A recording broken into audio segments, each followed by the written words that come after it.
the Sahel area has had 8 coups since 2020. Is that correct? There have been a number there, yes. Can you tell me who is president since 2020? I'm sorry? Who has been president of the United States since 2020?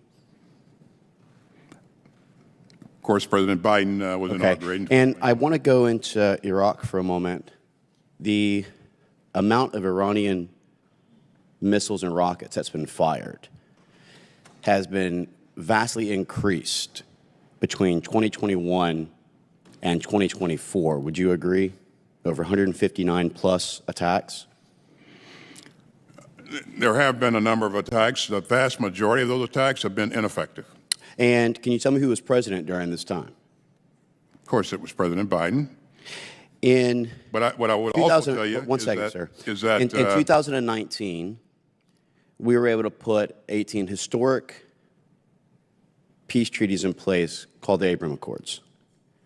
Do you agree that, given the fact that it wasn't since 1979 for Egypt, 1994 for Jordan to normalize relations with Israel, that this was a very good step towards helping with the stabilization of the Middle East?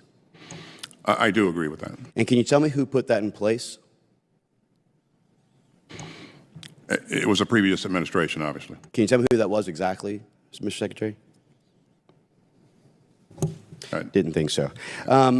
And under the attacks that took place on October 7th of 2023 that resulted in over 1,200 innocent men, women, and children being slaughtered, being raped, being taken hostage, etc., can you tell me who was president at that time?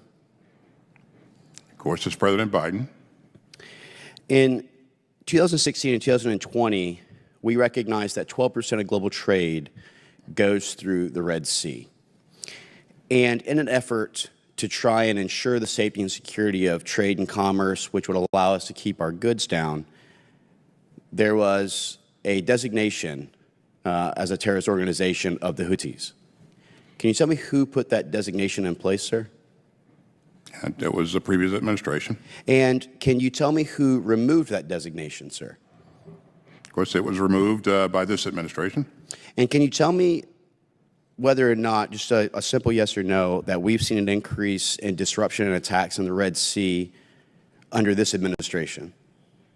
We have seen increased violence. Thank you so much, sir. And can you also tell me who was in office in 2014 when Russians came across in Donetsk and also in Lugansk in Ukraine? President Obama. And can you tell me who was the vice president at the time? President Biden. And can you tell me then, in the ramp up to the war where things have continued to escalate vastly, and I think that you have been great at continuing to give us the facts on how Russia is advancing, what the major threats are, how Ukraine is being pushed out with the necessary funding, as you've pointed out numerous times. Can you tell me at what point you saw the war ramping up from Russia in their attacks?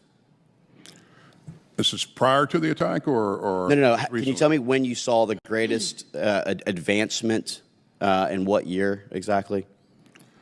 6 months ago. Okay. And who was the president at the time? If we had the ability to My point in trying to understand this, Mr. Secretary, is that we have pointed out numerous times, as my previous colleague said, that we are not safer now under this administration than we were previously, which is a contrary statement to what you've said, as I've just outlined.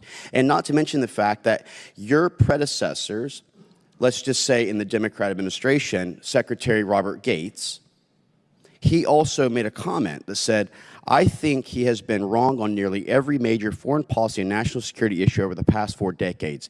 Can you tell me who he was referencing in that comment? I believe Secretary Gates was referring Can you just please tell me who he was referencing? President Biden. President Biden. But so what we've established here is that we are not safer under President Biden than we were under President Trump. What we are establishing is that the Abraham Accords was put in place under President Trump to help, and that the things that are occurring in Ukraine, in the Sahel, in Israel, in Afghanistan with the Bosch withdrawal would not have happened under President Trump. Gentleman's time's it is all expired. happening under Chair now President Biden. recognizes General Lee from Alabama.